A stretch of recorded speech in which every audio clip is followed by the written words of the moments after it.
right, welcome to the third review of the evening. Up this time, So Much Stuff, Collector's Edition. Come along and find all of the stuff in this clever hidden object game. You'll search for tons of objects and trinkets through dozens of themed screens from Safari to Geology and more. With so much to find and a variety of minigames to conquer, So Much Stuff is a hidden object fan's dream. So, how about the hidden object Endurer? How's he faring?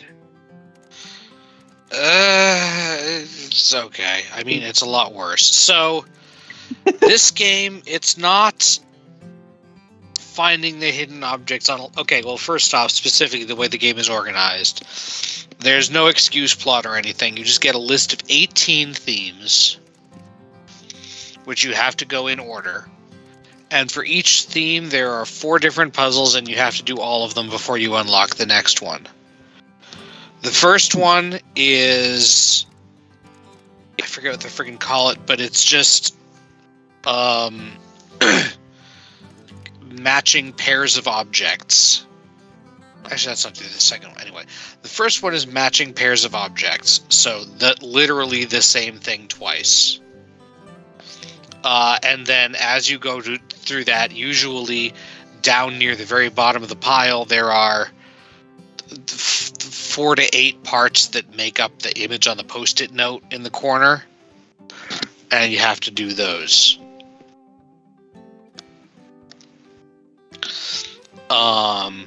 Pretty much everything on the screen is a thing. There is a lot of matching to do here. The second one is the one that's actually called So Much Stuff. And in that one, you get kind of a similar screen. And then there are a few different Post-it notes, frequently with objects over them or multiple Post-it notes stacked on top of each other that have lists of sets of objects. So like 3 cranberries or 2 onions or 5 sea glass or whatever. And on that one, the objects don't all necessarily have to be the exact same image. And again, still the idea is mostly to clear away all the things, and you can only clear away the things that are listed on this one. And then at the end, there will be there's still the Post-it note thingy at the end. There will be a few pieces to collect to make up that thing. And then the things you collect, part of what makes it the collector's edition, apparently, is that there's like a room you can go to on the main menu that has picture frames with all of the ones you've collected. So those ones are kind of like I get for progressing the game. And then the other 2 puzzles are Swap and Match, which is a puzzle. It's an image with broken up into various pieces, and you have to swap the pieces with, like, the first one is just vertical columns, but they have like the octagon and square one. They have squares then cut into X's. They have a few other ones. And you have to rearrange the objects to the slices to show the whole image. And then the last one is Jigsaw Puzzle, which is, fortunately or unfortunately, less of a traditional square image jigsaw puzzle and more a, here's an image of a few things in cutout. And those things have been cut out and their pieces have been all cut out. So you have to assemble the pieces and put them back in the holes. Like the second one or whatever is, or one of the first, I only did like 6 of these themes. Because it starts with like fall, and there's a beach, there's sewing. Those are some of the first ones. Oh yeah, vegetables. Anyway, so like the fall one is, oh hey, you got 3 pumpkins that are jack-o'-lanterns. They're only outlines, and you have to put together the pieces to make the actual images of the pumpkins. It's a little bit annoying sometimes because some of them have kind of difficult to parse out ways of cutting the things up, since they're not traditional jigsaw shapes. But I don't know. All of them are viable puzzle things. Like, I don't have a problem, but that's all that there is with the different themes. And if the theme you really want to do is one of the later ones, tough. And I have not brought myself to replay one, so I cannot tell you for sure if they are procedurally generated or if there is absolutely no replay value. I'm actually kind of leaning toward the absolutely no replay value based on what I'm seeing Pettyfan do. But I could be wrong.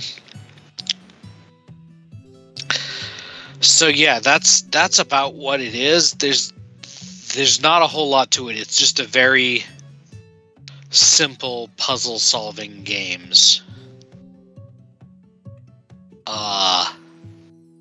Which I guess is not necessarily a bad thing if you enjoy that, although if you like one of those kind of puzzles and extremely dislike another one, you might get upset because you need to do all of them to advance. And it also depends somewhat on what the price is, because not a whole lot to it. Now that might be a problem. The Switch version clocks in at $14.99. I would say that would be more than I would be willing to pay for it. Unless it unlocks an entire other, like, the game again after you finish it. I do not think it does that. No, me neither. So yeah, I would probably put this down as wait for a sale. It is currently on sale right now for the Nintendo Switch at $10.49. Maybe. Said that was the sale price, I would have been like, nope. That is the sale price. No, I mean the 17 or whatever. Oh. Yeah, if you'd said it is on sale now, the normal price is $24, it would have been like, fuck that. Right. Fuck that with a garden hose. Anyway. So yeah, not a whole... I mean, the controls are the A button, left stick fast, right stick slow. You can adjust the things. I actually find the A button and stick a little bit awkward on this one for the jigsaw puzzle, particularly because you can't hold the A button to grab a piece and move it with the slow stick, and it's a little bit precise on recognizing where things are. But yeah, not I'm like noticing that. bad.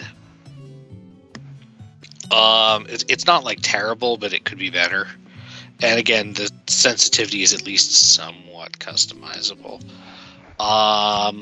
It doesn't lock up or anything if you click repeatedly without hitting anything, although once you've clicked something, it does scat you if you the next thing you click on isn't a match. Like, it just shudders a little.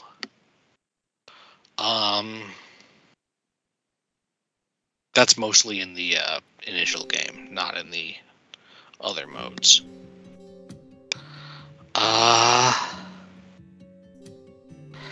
Yeah, I don't think I have a whole lot else to say here. Almost everything that this game does, you've seen done before on one of the other ones of these Ocean Media hidden object games. It just does them in a slightly different order and with a whole lot less extra stuff stacked around the outside.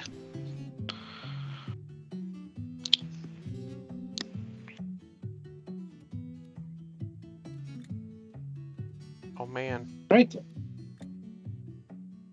right then. So that'll about do it for so much stuff here. Be sure to tune in after the break as we finally review Quake 2.